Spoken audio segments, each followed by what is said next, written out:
Hey guys, and welcome to the Working Money Channel. So the weekend was fairly uneventful this weekend. XRP price just kind of meandering in this zone here. Right now trading at just under 43 cents.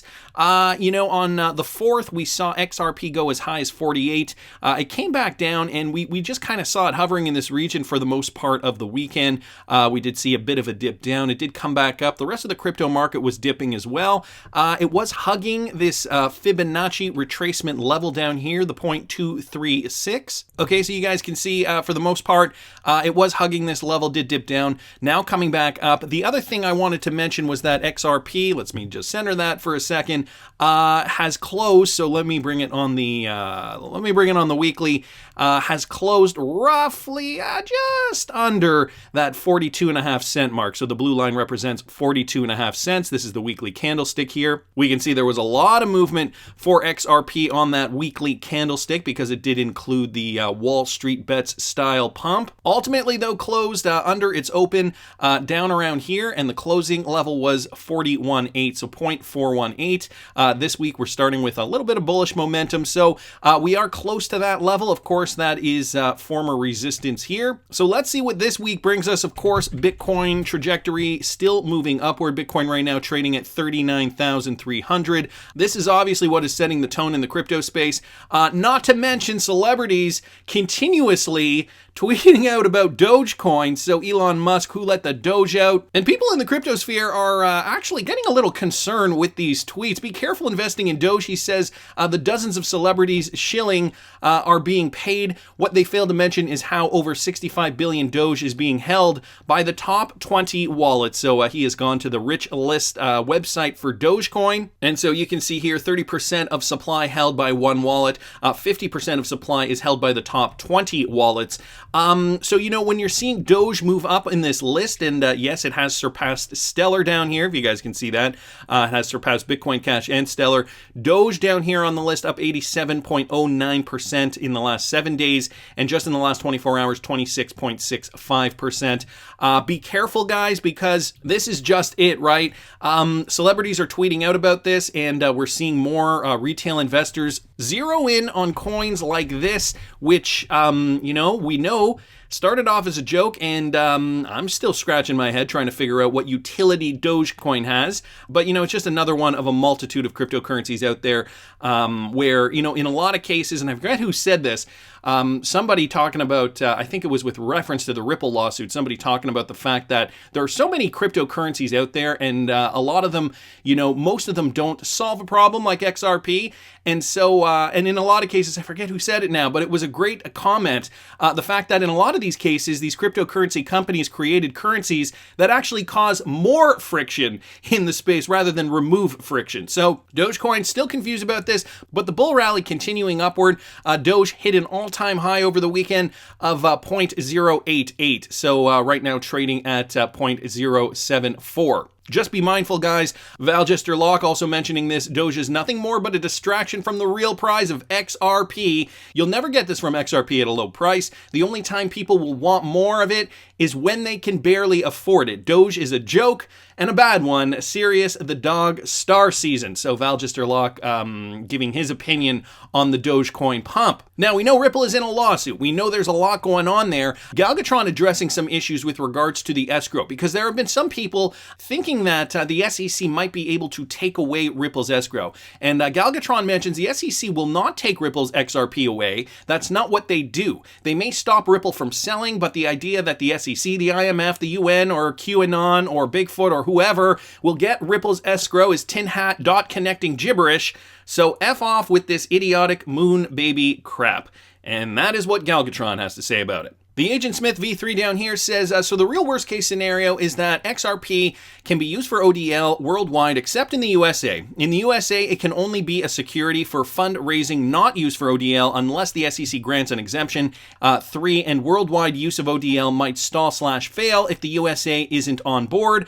So would ODL be championed by SBI in the absence of Ripple? Will Ripple survive the adolescence/intermediate period of selling software and be able to bridge the gap to ODL surviving? Is this SEC hatchet job meant to kill Ripple and ODL, or just win the right to call all the shots?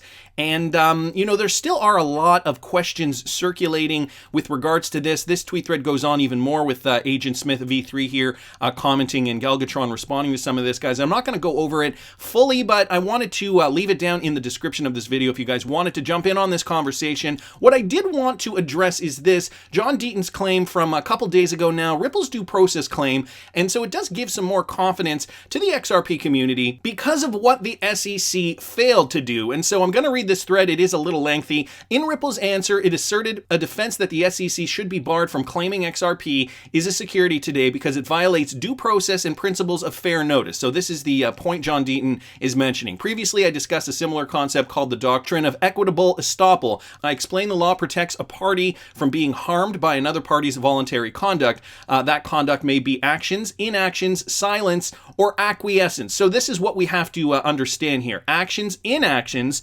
silence, or acquiescence. These are the four main forms of voluntary conduct. Although the SEC never declared XRP a non-security for 8 years, it openly traded in unison with Ethereum and BTC. During this time from the SEC, including Clayton, commented that BTC and or ETH were not securities, as we all know.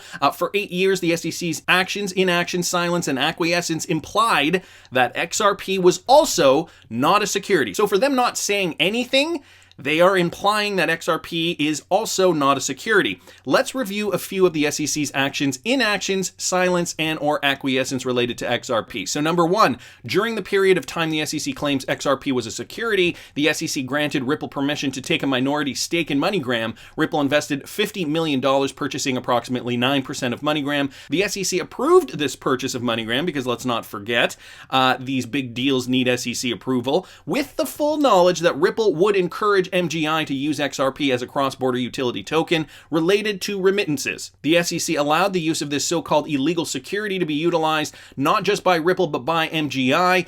The SEC admitted to this knowledge when it stated in the complaint that Ripple paid money transmitter significant financial compensation often paid in XRP. The SEC was fully aware that MoneyGram would not hold XRP. The SEC knew that MoneyGram would sell XRP in the secondary markets to investors such as all of us XRP holders. So this was all out in the open, and the SEC didn't say one word about it. Thus, it appears the SEC, believing XRP to be an unregistered security, provided consent for XRP to be purchased and or utilized by MGI and then sold in the secondary markets to innocent investors with no connection to Ripple or even MGI, because purchasers of XRP on exchanges do not know the identity of the seller. If the SEC truly believed XRP to be an illegal security, why would it allow this transaction to take place? Good question. The answer is because the SEC knows very well that today's XRP is not a security. Number two, he goes on to say, XRP has been trading in the secondary market since 2013. In 2015, the DOJ and FinCEN settled a case with Ripple and determined that XRP was a virtual currency and that Ripple is a money transmitter of XRP. This settlement required Ripple's XRP transaction comply with laws that do not apply to security transactions. This is an agency of the US government classifying XRP as a virtual currency. So that's number two. Now, I'm under the impression that although FinCEN has already classified XRP a currency, that is not to say that the SEC can't also deem it a security. These are two separate bodies, and in US law there are many bodies that dictate where these things fall. And so even though one organization might deem it one thing, another might deem it something else, and that happens routinely from my understanding. Nevertheless, it is a good point. Also in 2015, the US government entered into a consent agreement related to the sale of XRP, and this had to do with Roger Ver. The US government settled with Ripple, and the SEC didn't allege securities violations, nor did the SEC issue cease and desist letters or seek an injunction to stop sales of XRP. These government interactions and inactions with Ripple involving XRP implies that XRP is not considered a security. Also in 2017, the SEC brought high-profile ICO cases against several companies alleging that the digital token was being offered constituted an unregistered security. Two of these cases involved the EOS token and KIN tokens. These companies raised capital by offering ICOs. These tokens were promised by the promoter who received money for that promise. This ICO scenario fits squarely in the four-factor Howey test of what constitutes a security. Because these ICOs constituted securities, the SEC shut it down. Ripple and XRP, however, were left alone by the SEC, these high-profile prosecutions. In fact, Brad Garlinghouse spoke out against these ICO token assets at that time. In 2017, XRP had been globally traded for over 4 years. The SEC, by leaving Ripple and XRP alone during the aggressive prosecution of ICOs, implicitly gave further confidence to investors and Ripple that the third largest crypto was safe from being called a security, just like BTC and ETH. All right, we've also got Japan, Singapore, and the UK, Switzerland, and the UAE have also declared XRP not a security, while the US has remained silent. Number 5, the SEC runs a node on the XRPL along with thousands of other individuals and companies. This conduct by the SEC implies that the SEC would not be conveying and or validating transactions worth billions of dollars in illegal securities. That's right. They also run a node, which kind of baffles me. Even if Ripple ceased to operate as a company, this is number 6, the XRPL continues along with XRP, as the XRPL is open source and the SEC did not have to seek approval to run a validator node. Number 7, since personnel from the SEC have made public statements that BTC and ETH are not securities, and considering, like BTC and ETH, XRP is a digital currency supported by a distributed ledger that uses cryptography to store and transfer assets, and since the SEC was silent, it was implied that XRP would be treated the same. The OCC issued a notice that banks could custody crypto. Clayton issued a letter that states the SEC agrees with the OCC in allowing banks to custody crypto. XRP was the third largest crypto. Clayton did not state that he agreed with the OCC, with the exception that banks can't custody XRP because they are unregistered securities. He never provided a statement that XRP or other cryptos could later be determined a security. Instead, it appeared that the SEC was in full agreement. He certainly didn't say, "We agree but are aware that 8 months later, on the way out the door, I intend to declare the third largest cryptocurrency in the world to be an unregistered security." No mention of XRP whatsoever. That's 100% reasonable to assume that if the SEC agrees that US banks can custody crypto, it would include the third largest cryptocurrency by market cap. The SEC, by this letter of agreement with the OCC, provided investors and Ripple confidence that XRP would not be classified as security, or the SEC would have excluded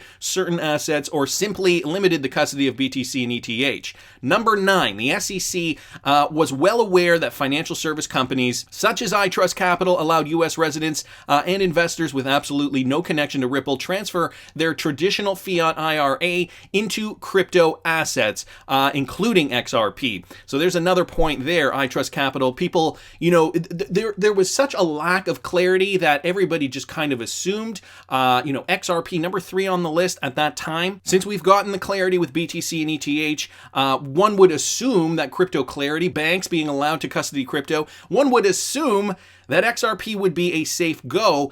And John Deaton is arguing the fact that, the SEC's silence speaks volumes and in a lot of ways tells a lot more than what is likely going to come out in this case, which I have a feeling is not going to be a lot. So let me just continue. It's almost done here. During the time period that the SEC claims XRP was an unregistered security, the SEC was well aware that the third-party entity Flare Networks, unrelated to Ripple, announced, promoted, and then executed a digital asset token airdrop for all XRP hodlers. Flare informed the public that it would be airdropping at least 1 Spark token for every XRP token held by investors. If XRP is a security and we only have Flare because of XRP, what does that make Flare, or rather FLR?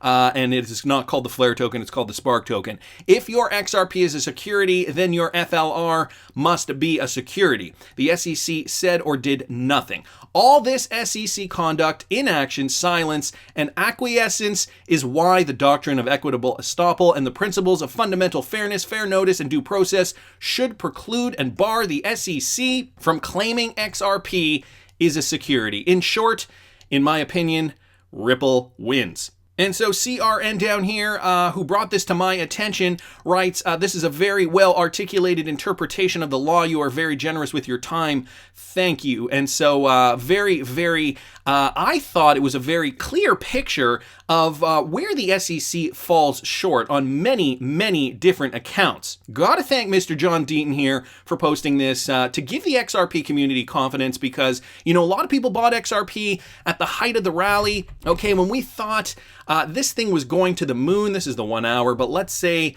we put it back on the daily. Crypto was rallying, including XRP. We got up high to this resistance level of almost 80 cents. Sure enough, we get news of the SEC lawsuit, and boom, we're back down to square one. Now, of course, we have seen some gains since then, but I do still think it is great because a lot of people got into XRP at that time, new money pumping in, and maybe, just maybe, Jay Clayton and members of the SEC in December wanted to stifle new money from coming into XRP. It is a possibility, and so maybe this is why the hammer came down when it did. The crypto market was heating up. They saw this as an opportunity to perhaps put the brakes on XRP retail investing, and sure enough, it did scare a lot of new money coming in to invest in XRP, but that hasn't scared us OG hodlers. Of course, when the price did drop, I did buy more XRP at 4.284 cents. If you guys bought more, put it down in the comments after the drop. I want to hear your stories. Cost averaging down, if you can get a deal,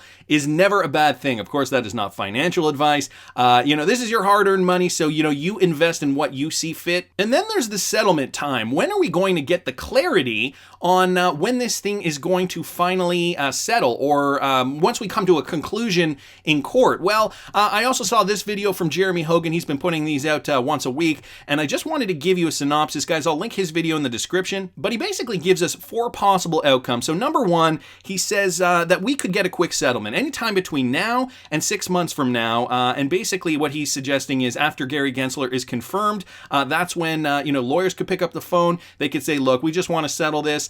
They could come to a settlement, and that could happen theoretically between now and 6 months from now. Number 2, he says settlement is the most likely possibility, and this would happen roughly between September and October 2021, after the depositions have been done and discovery has been made, and each side understands the other side's position. This is when they would decide to settle. More than 50% of the time, these types of cases result in settlement, so this is the most likely case. Number 3, he gives an example of a dispositive motion, and that would happen likely in October of 2021, give or take, which would mean a summary judgment. Both parties agree on the facts, and the judge would finally determine what the outcome would be. And finally, number 4, and this would be the worst case scenario, late 2022 or early 2023, and that is only if one party decides to appeal. And so hopefully we get a settlement. Hopefully we get that clarity first. The good news is that Jeremy Hogan does say that the number 2 option, the settlement option,